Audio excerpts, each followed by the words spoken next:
Greetings, ladies and gentlemen, and welcome to another edition of the Locked On Padres, but also the Locked On Diamondbacks podcast for Wednesday, September 4th. As always, I am your host, Javier Reyes. Host with sometimes occasionally, but definitely not always the most. You might be familiar with some of my baseball-related work at places like justbaseball.com, DOTCOM.com, and I'm being joined by, of course, again, 2 days in a row, talking to this guy, talking to this goon who's rocking the glasses because he's feeling studious. He's prepped for this episode. He's ready. Mr. Miller Thomas of Locked On Diamondbacks. How are you? And also, we had an 11 a.m. podcast. I went out last night, woke up at 10:45. I was like, I'm not throwing the contacts in, just glasses today, baby. I love it. I love it, man. Just let it roll. You just got to let it roll sometimes. And I think it fits, right? That both of us have the glasses today because it's a very special episode today, ladies and gentlemen. I would actually argue, the creative juices for me on my pod, admittedly, haven't been flowing as much lately. Just been doing a lot of things and dealing with a lot of stuff. So it's hard. But you said about a month ago, what if we did a fantasy draft, right? In honor, right? In honor of it being football season, in honor of everybody who's listening to this podcast who their own fan. We're doing a fantasy draft on what, Millard? What are we doing? We're drafting the best players who we've basically let go, traded away, basically making the best version of a team of former players that we just said, hey, we don't want that superstar on our team anymore. Let's get rid of them. It's much discussed. He's a man who takes a lot of shots, and he gets some home runs. Joe Musgrove, right? Oh, that's a home run. Jake Cronenworth. Oh, that's a good one, even though you slandered him on the last pod. Oh, Juan Soto, what a beast. Oh, Tatesa. But then there's also some mix-ups. So everybody likes slandering A.J. Preller now and then. And the Diamondbacks as well have had a lot of glaring, and I mean glaring mistakes. Arguably just as bad. Arguably, it's close. It's close. It's close. All right, I'll calm down a little bit. Max Scherzer obviously probably being the most famous one. But we're keeping it to 2014 because that is because A.J. Preller, that's when his tenure started. So we're counting players that were traded away from our teams, former players. Free agency doesn't count because I think that's just a little bit different, and it's not necessarily wholly bad if you don't re-sign a player. But with a trade in this case, and depending on the players, I just think it's a lot more fun because it gives us time to roast ourselves a little bit. I think that it's always, you need a little bit of that because we are such egomaniacs, you and I, that I think every now and then we need to be humble just a little bit. The way it's going to work is 6 position players. It doesn't matter what position exactly. It doesn't have to be you're filling out first, second, third, or fourth because there's not enough, frankly, that we feel like talking about that play every single position. And then 3 pitchers. They can be, Millard can draft Padres, former Padres, and I can draft former Diamondbacks, whatever. That's what we're doing. And it's going to be a lot of fun. Millard, are you ready? I do have one question. Are we doing a snake draft? Oh, that's a good question. Oh, man, that's a good question. I didn't even think of that. Snake draft. Yeah, snake draft of 2 people? I feel like no. Okay. I feel like no. Well, I was just going to make all the dumb, look who's back up again. It's me. Yeah. But yeah, we don't have to do a snake draft. We would basically just be making 2 picks in a row. Yeah. Let's do like an auction draft. Let's get like a little fab budget going. Get a little fab budget. Have the silent countdown going in the background, and then we have to reveal how much we'll pay for a guy. That would be great, but probably a little bit too complicated for us. So the only question now is who goes first and who goes second. I got a dime here because you're a dime, Javi. So I'm gonna flip this and see. Oh, perfectly. That was a good flip. And it is. Let's see here. It's heads, but we didn't decide who. Yeah, we didn't decide. So call it in the air when I flip it, Javi. Okay, ready? I got you. This is great audio content. What do you think it is? Call it right now. Tails. It is tails never fails, baby. So you go first. Congrats, dude. Don't steal my pick, but we'll see where you go. Thank you, sir. Of course, I gave Millard a list. We both were exchanging our thoughts on some former players, and there's a lot, ladies and gentlemen. Believe me, there's a lot of good ones. But with this, I'm going to start off with who is probably the front runner for the National League MVP award. He's had a very good career. He is a first baseman who was able to steal 30 bases one year. That's how crazy he is. A fantasy baseball legend and a guy who, right when you thought all right, clearly all right, the best days are behind him. He came right back. That is the gold one. That is the golden boy, Mr. Paul Goldschmidt. Welcome to my team, sir. That's a tough one, Javi. He was going to be my number one pick. There's only one MVP on our list today, and that is Paul Goldschmidt after he takes home the award this year. Of course, D-backs franchise legend, arguably, best D-backs player of all time. He's top 2, top 3 right there. So tough to see him go off the board first. I would have definitely chosen Paul Goldschmidt number 1 as well, so I can't hate that pick. But I think that makes my number 2 pick pretty clear for me now, because I think there was a tier 1 of top 2 players who I wanted. Paul Goldschmidt was definitely number 1. And since I'm number 2, I guess this guy just fell to me at the number 2 spot. So I'm going with Trey Turner to start it off, because now that Trey Turner has tapped into that power department, this is a whole new player, because we already know about the sprint speed. We know about the swaggy sliding that he likes to do, right? When he's going home to third base, he does that little pop-up, the coolest thing in the game. So I want him not for his bat, but what he can do with the intangibles of the swag and stuff like that. He's going to sell tickets for me. He's fun to watch. He's fun for the cool kids and everything like that. So Trey Turner, we don't even care about your bat. We care about your slide. So come on down for the number 2 overall pick. Absolutely, sir. I mean, it's a great pick. Trey Turner's great. There was a point when I think the fools of the world thought that he was the just indisputable best shortstop, and then Francisco Lindor decided to have a little bit of a say about that this year. Just a little bit of a say about that. But yeah, I mean, Trey Turner's great. The former Padre, he was traded for Will Myers in that big deal that the Padres acquired Myers, and then I think the Nationals got what's his name? Joe something. Nope. Blanking. I'll look it up real quick. Yeah, you got. We probably should have brought up what the trades were in the first place. But yeah, I was gonna say, as you started talking about it, that was actually good background. Like, maybe we should have background. Yeah, we probably should have background. And to remind people, the Paul Goldschmidt trade was for Carson Kelly, Luke Weaver, and Andrew Young. So that return, considering that, I think that what might have happened with the D-backs here is they said, all right, we're not going to be competing necessarily. Let's trade this guy because he, like most baseball players, will have a fall off. Unfortunately, he did not have a fall off. So for the D-backs, it is looking pretty bad. If he had a fall off, that's one thing, but he clearly hasn't. So two stars traded from other teams in this division for what feels like nothing. The Rockies, of course, with Arenado, who is the other superstar over with the Cardinals. The Cardinals just taking advantage of dumb teams in our division. Isn't it crazy? Just crazy stuff, man. Yeah, I mean, respect to the Cards for doing it, man. They just basically added the 2 best players in the National League from the NL West on their team, and now it's like Goldie and Arenado are going to finish 1 and 2 in MVP voting. It's actually disgusting to see as the D-backs, and I'm sure Paul Holden, as a Rockies fan, he hates to see. Yeah, man, it's pretty rough, but I think that makes it my turn, right? Oh, I guess so. I guess if we're not doing the snake, you're up then, Javi. Yeah, because then it would just be us picking twice in a row. That's what would happen there.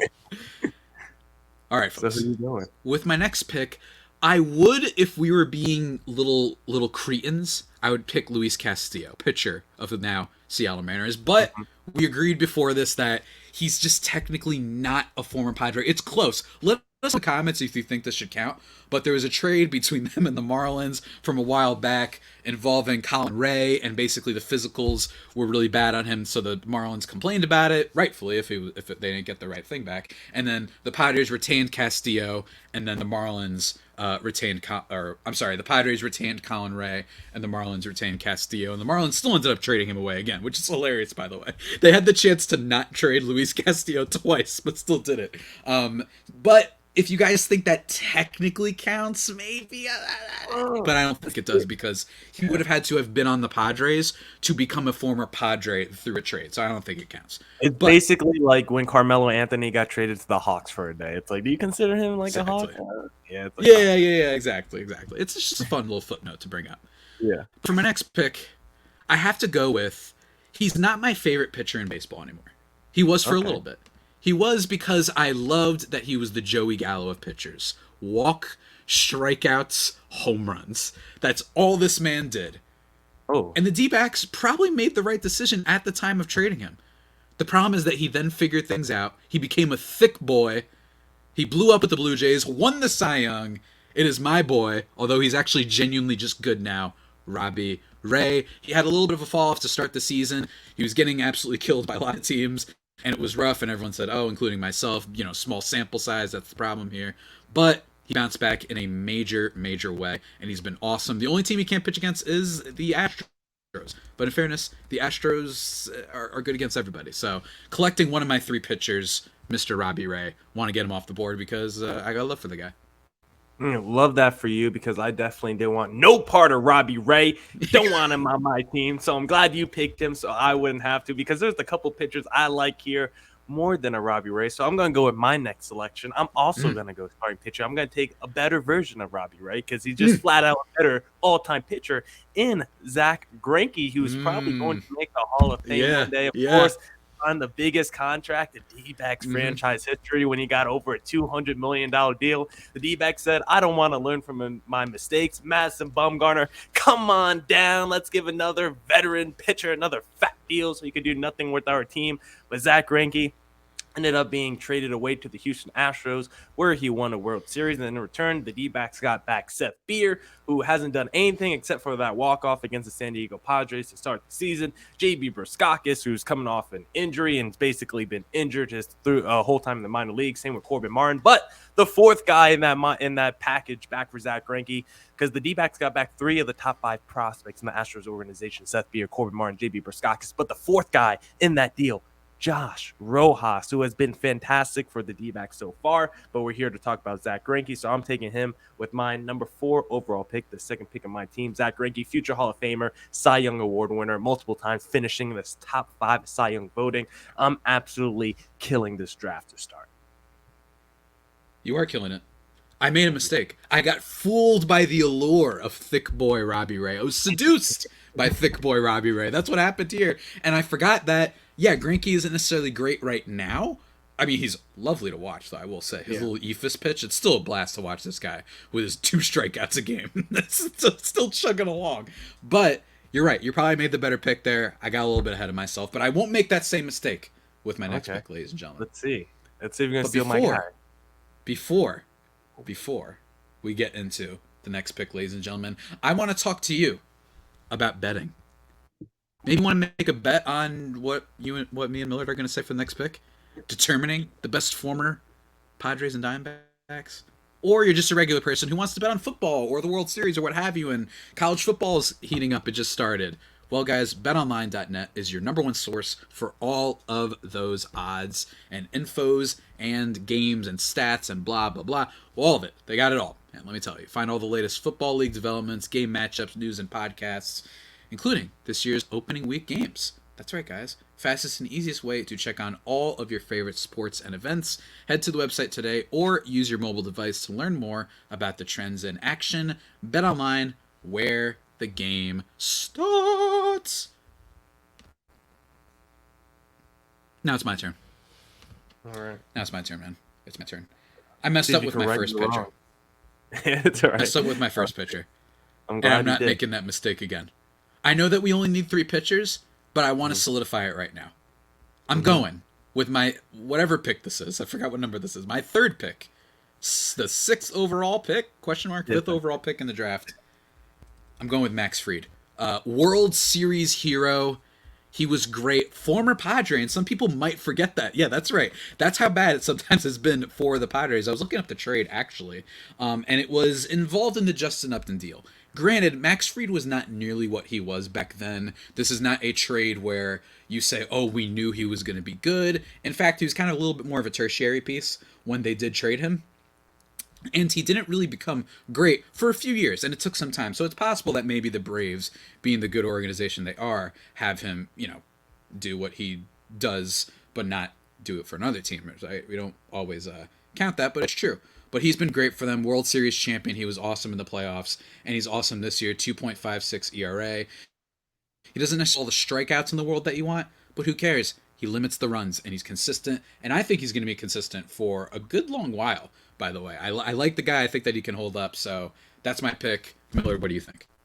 Yeah, I was going to go Fried next because I think there's a big drop-off of the pitchers after Fried. I was glad you picked Robbie Ray because if I could have got Zach Greinke and Fried with my first 2 pitchers, that would have really stacked my team. So I love your Fried pick there. That basically means I'm done drafting pitchers until the very end because next up for me, this is more of a vibes thing for me because who knows? I don't know how you feel about this guy because he doesn't really play any position. He's basically a full-time DH, but he's one of the best offensive players in the league when he's Ooh, right, when he's ooh, healthy, especially in his prime. Because when the D-backs traded ooh, for him, he went on an absolute tear over ooh. 2 months stretch where he had like 27 home runs, set an MLB record, and that is JD Martinez, who basically Mm-hmm. had such an interesting career, broken pretty late Yeah. into baseball. Wasn't really a power guy when he first got called up, and then kind of discovered himself with the Tigers. And basically, you look at like JD Martinez's like last 7 years.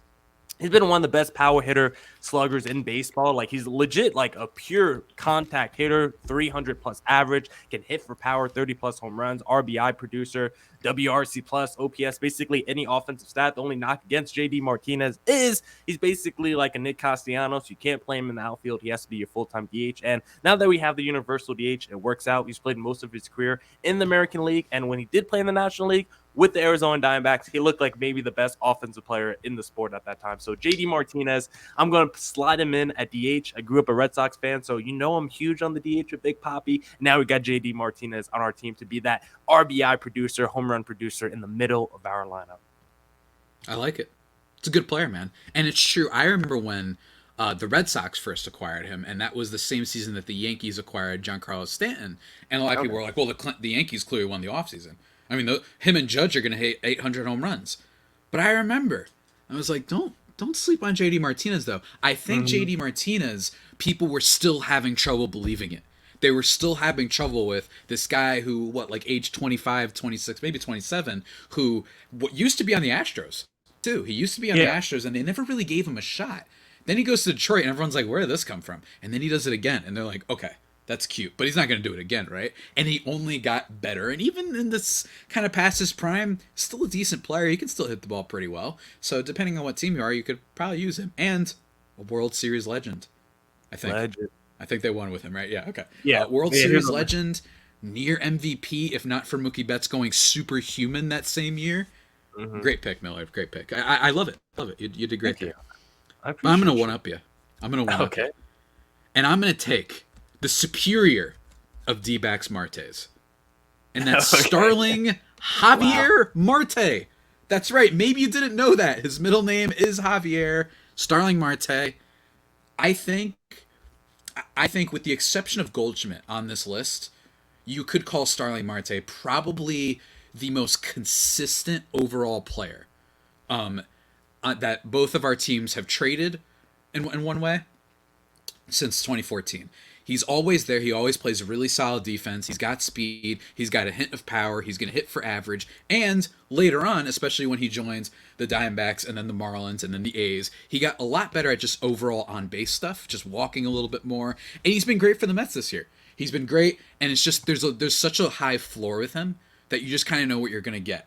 I know that the speed could eventually fall off and he might not steal as many bags, but bottom line is he's just solid. He's always there. He doesn't have health injuries and whatnot, and he's really easy to root for because his middle name is Javier. How can you not root for the guy? Starling Javier Marte. I imagine a player that also has been used in many fantasy baseball team names and what have you. And by the way, just a reminder, the Padres, I forgot to mention what the trade of Max Fried was. It was for Justin Upton and Aaron Northcraft. They sent back to the Braves Fried, Jace Peterson, Dustin Peterson, and Malik Smith. Forgot to mention that. And then also for Starling Marte. Do you remember what the trade was with the D-backs, my friend? Oh, yes. I was going to pull it up right now because I was going to go on a quick rant about that because the D-backs traded Marte at the trade deadline because they didn't want to pick up his $8 million option for the next season because apparently that was too expensive. So they said, let's just trade him to the Marlins and get back your guy, Javier Reyes, Caleb Smith, and a prospect in Humberto Mejia. So just a terrible deal. And then the funny thing is, the very next season, at the trade deadline, the Marlins send Starling Marte to the Oakland A's for Jesus Luzardo, a top 100 prospect who looks like a legit starting rotation member in the Marlins rotation. So how do the D-backs flip Marte for a Caleb Smith? Meanwhile, the Marlins flip him at another deadline just a season later for a top 100 prospect who's a legit starting rotation arm. Just malfeasance by the D-backs front office in that scenario. So don't even get me started on Starling Marte. He was a great addition. Loved him in the Marte Parte. Should have kept him less than $10 million. Did everything. Arguably the best D-backs player during that 2020 season. So I'm very upset that he didn't get re-signed. But for my fourth overall selection, there's still a lot of good position players. So I'm going to treat this like a fancy football draft where you wait on maybe wide receiver or quarterback because it's so Mm, loaded at that mm, position. So I think I'm going to go actually back to pitcher here because there's one guy that kind of interests me among the other guys I see on this list. I'm going to go off the board a little bit. I'm going to go Craig Kimbrell, who doesn't mm, feel as sexy of a name right now because of what he's done the mm. last couple years. But Craig Kimbrell, if you remember, those first 7, 8, 9 years as a reliever, he was one of the best relievers of all time. Basically, the first 8 years of his career, he was like a Mm. sub two guy basically every year. Insane strikeout artist, had a great season. His 1 year with the San Diego Padres with like a 1.5 ERA, and so for Craig Kimbrell, this is someone that led the league in saves from 2011 to 2014, 46, 42, 50, and 47. Then 2015, he was with the Padres, had a 2.58 ERA, had 39 saves that year as well. So I think Craig Kimbrell to be the back end of my bullpen guy. Like we think of Craig Kimbrell now, we're like, oh man, that guy's shaky. But what he was doing from age basically 21 to age 30, one of the most historic closers we've ever seen during that time period. Good stuff. Good stuff. You snagged easily the best closer that either of our teams have traded away in a while. In a while, for sure. Just great stuff, man. And you Great guys stuff. traded him to the Red Sox, I guess I should say. And I guess Mhm. Emmanuel Margot was the headliner in that piece coming back. Yeah, Manuel Margot, who did not pan out that much for the Padres. He was a good defensive player, but not as a batter. But I'm going to talk about someone that the Padres traded who panned out quite literally immediately for the other team. He wasted no time. And in my opinion, there is a case to be made that this is overall the worst move of AJ Preller's tenure. Ladies and gentlemen, of course, I'm talking about the guy who was giving us nightmares all season because of our ground ball gremlin at first base. And we could have had this other guy, and that's Ty France of the Seattle Mariners. I know he's been a little bit cold lately, but there is just something consistent about the bat to ball skills that I love. He's had some big hits before, which I like. He's young, and he even plays pretty decent defense. I like that. He has a vibe to him that we're going to look back on this and say, oh my God, that's really what they traded him for? Like, Austin Adams and Austin Nola, like that's what they traded him for, and they also sent over Andres Muniz. Oof, oof, oof, oof. A really bad trade that when you look back at it, you're like, man, all of that for Austin Nola. I know he was hitting well that year, but geez, man, you can't wait a little bit on catcher. I mean, sheesh. So that one might arguably be the worst trade of AJ Preller's tenure. Yeah, and France's numbers have come down a little bit since the All-Star break, but at the time, I advocated for France to have been on the All-Star team. I thought he was the best first baseman at the halfway point of the season. So France, he's had a breakout year, helping the Mariners, who seem to be locked into breaking their playoff drought this season. So very fun to see. So I like your Ty France pick because I think my next pick spiritually gives off the same energy because I was really debating between two former D-backs guys here. One that got, I won't give too much context in who the two guys I was debating. I'll just tell you who I'm going to take because this is all vibe. I gave you Trey Turner earlier with the swaggy slide. I got another super swagged out player coming up. The man who might be the coolest player in all of baseball because I'm bringing up Jazz Chisholm. There it is. In that Zach Gallen trade that we talked about in the first pod, I think 2 hours ago, Javier Reyes, because Zach Gallen for Jazz Chisholm, you can't think of a more win-win trade than that. Jazz Chisholm seems like he's going to be a future superstar shortstop, 25 kind of a guy, while Zach Gallen seems like a guy that could finish top 3 in Cy Young voting every season. So a win-win trade for both sides. And now we're bringing Jazz Chisholm home to play shortstop, maybe next to a Ketel Marte, but I guess that's not really the team he's going to be on. He's going to be in the lineup with JD Martinez, I guess, and I guess that's and Trey Turner. Wow, look at that up the middle. I got Trey Turner, Jazz Chisholm, and then JD Martinez is my DH with a Greinke and a Kimbrel. I am just smoking this draft right now, Javier Reyes. I will admit, the Jazz, I mean, it's actually remarkable how even of a trade that is. Gallen for Jazz, just like I honestly can't think of a trade that's been more even. Honestly, it's really great stuff. It's really great stuff. Maybe the Nationals have a potential to have an even trade where maybe not even, but it could look okay for them because they really did get such a haul of prospects. But that's still unknown quantities and whatnot. But sir, What? I'm going to take someone who certainly isn't an unknown quantity. I'm going to take someone who is, again, just really consistent and also really fun to root for. especially when you know he had some tragedies on the off the field with I believe they had a miscarriage or something with him and his former his ex-wife, and that is Gene Segura of the Philadelphia Phillies. I like the guy. He's a hitter's hitter, and low key, just super consistent every year. He's going to give you good bat to ball skills, give you okay defense. He's not going to blow up the league or anything like that. He's not going to be the one that is your Paul Goldschmidt or even your Trey Turner or what have you. But I know what I'm getting from him. So while I wish I could have had Jazz Chisholm, because like you said, he is one of the coolest players in the league, I'm going to take Gene Segura, and I feel pretty good about it. Yeah, Gene Segura is pretty good. And I think to mention, I believe he was in the Ketel Marte trade to the Seattle Mariners. I believe that's how he got off the. Yes, the I think so too. Yeah, So look at the D-backs. Okay, look at you guys. You're doing something.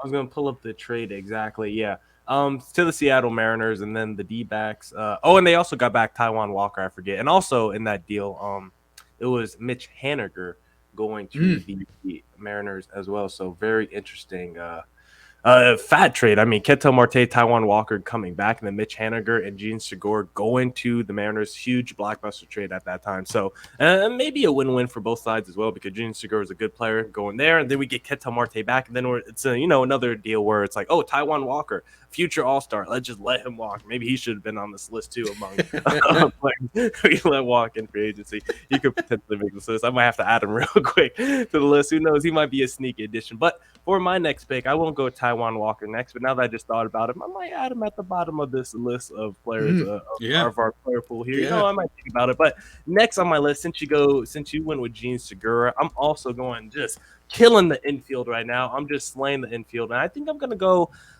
with the guy who I debated taking in my last round. He was drafted number 1 overall and then traded immediately for Shelby Miller, who was one of the worst pitchers in baseball at the time of the acquisition. He had like a 7+ ERA and was just absolutely terrible for the D-backs. Meanwhile, Dansby Swanson, slow start to his career, but now you look at the last couple of seasons, Dansby Swanson's the World Series winner. He's turned into one of the best defensive players in baseball. He's tapped into some power. Great defensive player, I think I already said. So Dansby Swanson, maybe his offensive ceiling is not super high, but what he can do defensively, a little pop, a little bit of speed. I'm taking Dansby Swanson right here, former number 1 overall pick. Yeah, and maybe he's discovered something this year. I mean, 284, 340 on base. He's done a little bit better this year, but I think that it's a little bit similar to Segura. Like, there's a high floor here, and he has tapped into a little bit more power. I know he's got 17 bombs, 17 steals, probably a 20-20 guy. I'm curious to see who ends up with him in the offseason after he becomes a free agent. That should be really interesting, because with the amount of extensions the Braves have been giving out lately, with Austin Riley, with Michael Harris, something tells me he's not coming back. So very curious to see where Mr. Dansby Swanson goes. Love the pick, sir, but I got a better one for you. Okay. I got a better one for you. And I need people to hear me out on this one, okay? I know that it's been a little bit rough lately for this lad. I know that he kind of had a lost season, and the only time he made news was when he was sticking up for Tim Anderson in that whole debacle with Josh Donaldson. But when you look at some of his best seasons, and when you still think about, how he's been, even with the White Sox, I'm going with the best catcher in this. Okay. That is Yasmani Grandal, an absolute beast at the plate. He is kind of a little bit got that Joey Gallo thing going, where all walks and then home runs. And unlike Joey Gallo, though, that's great for a catcher, because catchers, if you can give us anything offensively, if it's just a lot of home runs and on base, then I'll take it. I'll absolutely take it. Former Padre, believe it or not. I'm actually looking up who they traded him for, and I'm scared to, because I remember it being bad. If I'm not mistaken. Let me see. It was... It was for Matt Kemp. That's right. It was the Matt Kemp trade. This is back in the 2014 era for that 2015 season. I forgot that he was the Kemp one. I thought he was for Kimbrel. But, that's who I'm taking with my next pick. A little bit of a savvy move on my part, I must say. But I love it. I feel good about it. That's interesting. I don't hate that. Yasmani Grandal, clearly the best catcher. I don't think I'm getting a catcher today if I didn't get Yasmani Grandal. So that's a tough one right there. I'm debating these next 2 guys I have pretty close. Depends how I want to build my team, but I think if I take this player, I might screw over your team, because I don't know how many good pitchers are left. So next up, I'm taking big game James Shields, who is just one of the most underrated pitchers in all of baseball from the 2010s. I mean, this guy He was a borderline number one option, finished third in Cy Young voting one season, just an innings eater. I'm looking at it now, 1, 2, 3, 4, 5, 6, 7, 8, 9 straight seasons of over 200 innings pitched. That's why they call him Big Game James Shields. He was a career basically in his prime around like a 3.3 ERA, giving you 200 innings pitch, decent strikeout numbers as well for the guy. So I'm going Big Game James Shields here to just clean out my rotation. I got Greinke, I got James Shields, and then Kimbrel out my bullpen. Nasty pitching staff by me, nasty. That is pretty nasty. I'm not gonna lie, man. That's really good. I probably should have addressed the pitching a little bit more, but no matter, ladies and gentlemen, no matter. It does not matter. We don't need pitching. With now 1, 2, 3, 4, 5, with my second to last pick of this draft, the question is: do I go for the pitcher or do I go for the batter? And ladies and gentlemen, because of that Robbie Ray Max Fried combo, one of them that should have been Greinke, but I messed up. But it's okay. I'm gonna go with.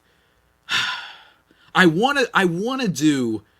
It's actually really tough here. It's just between two players, but I gotta do it for the bit.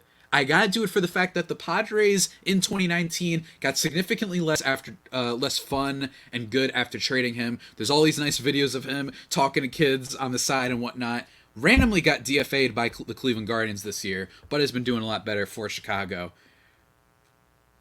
I have to go Franmil Reyes. I have to. I don't like it. There's another player I should have gone instead, but I'm going with Franmil Reyes because that's my brother, and I have to.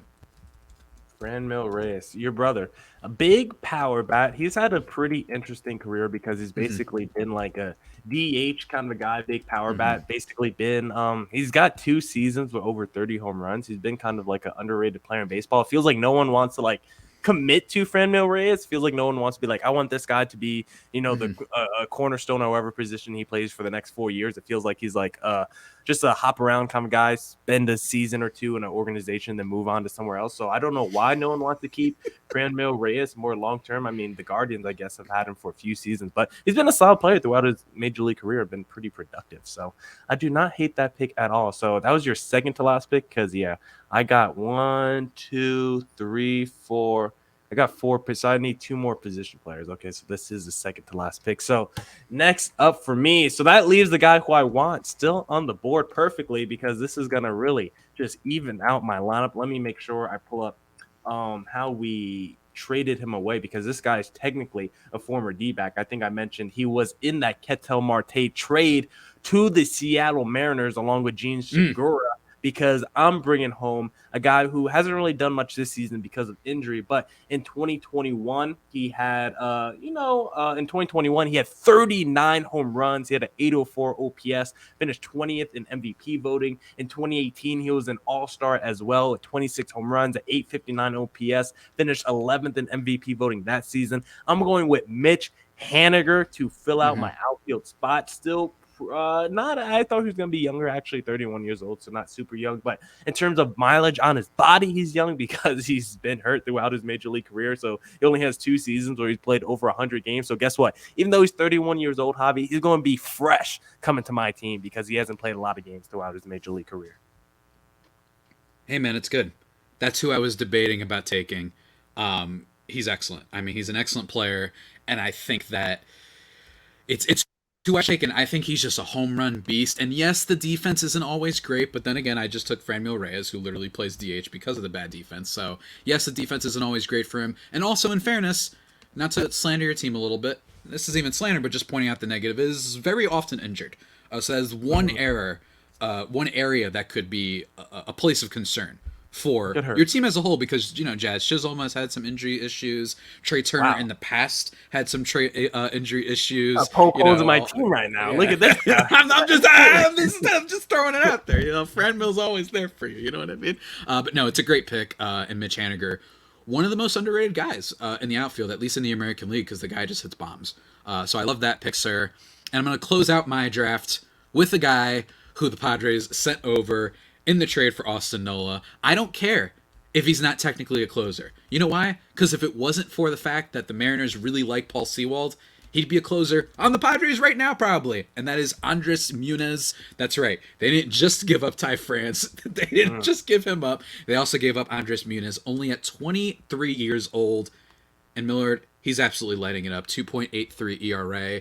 His expected stats are incredible with slugging, with his walk percentage, with his whiff percentage, especially on his slider, which is just his absolute knockout pitch. Opponents are only hitting, if I'm not mistaken, 121 against his slider. So that's his killer pitch. And he touches 100 miles per hour on average on that fastball. So if he can make the movement on his fastball a little bit better, just a tiny bit better, this could be, seriously, a guy that years from now, when people are looking at this draft that the two of us did today, they'll say, yeah, Miller did get Kimbrel, don't get me wrong, but that Andres Muniz dude turned out to be an incredible relief pitcher. So that's who I'm taking for my last pitcher, and I feel electric about it.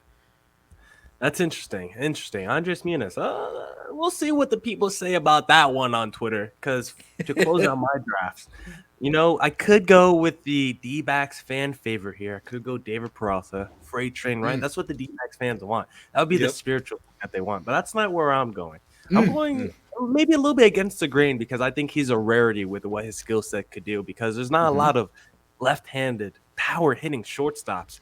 So I'm going to go with D.D. Gregorius here. Oh, no! They're going to cook you for this one, man. I'm going with D.D. Gregorius because it's hard. Back at the time when he was playing, he was like one of the only left-handed power-hitting shortstops basically in all of baseball. Like what he was doing with the Yankees at that time, like there quite literally weren't many shortstops doing what he was doing at that time. So because of the rarity of what he can do at his position, maybe like David Peralta a little bit more as a player, but you got to think about value here, right, Javi? It's like running backs in fantasy football. Yeah, this wide receiver might score more points than Josh Jacobs, but the running backs are just going to fall off so quickly. So you got to take Josh Jacobs over that really good wide receiver sometimes that you don't really want to do. So that's why I'm taking DD here. Maybe David Peralta is the better player, but I think the smarter team for building out my team is to go DD Gregorius. I disagree. I think this is my least favorite pick of yours. I know it's the end of the draft. The defense isn't great. He was hitting to the short porch, but I will say this.